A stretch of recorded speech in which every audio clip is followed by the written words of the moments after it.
बिस्मिल्लाहिर्रहमानिर्रहीम। अस्सलामु अलैकुम।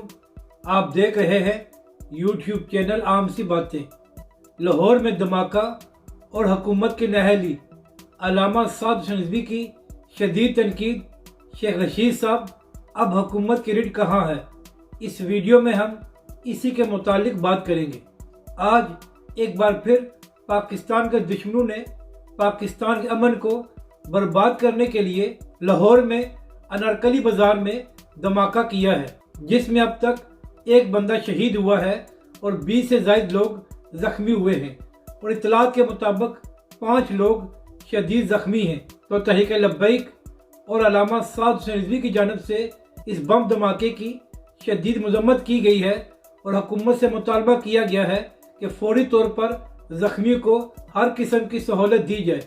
इसके अलावा तहरीक लब्बैक की इस प्रेस रिलीज में यह भी कहा गया है कि जब कोई हुकूमती वजीर किसी शहर में जाता है तो उस पूरे शहर को साफ कराया जाता है, उसकी सिक्योरिटी को भी क्लियर किया जाता है। लेकिन जब गरीब आवाम की बारी आती है तो किसी को परवाह नहीं होती और ना ही कोई सिक्योरिटी का इंतज़ाम होता है।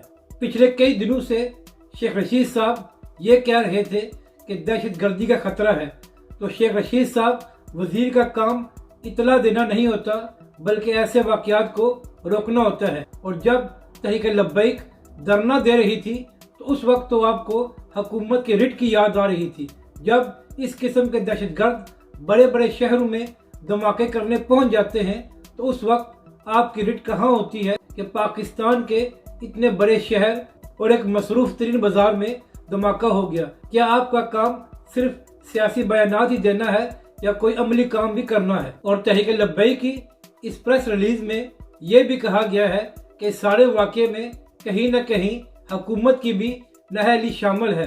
अगर वक्त पर इंतजामात किए जाते तो हो सकता है कि ऐसे वाक़यात से बचा जा सके।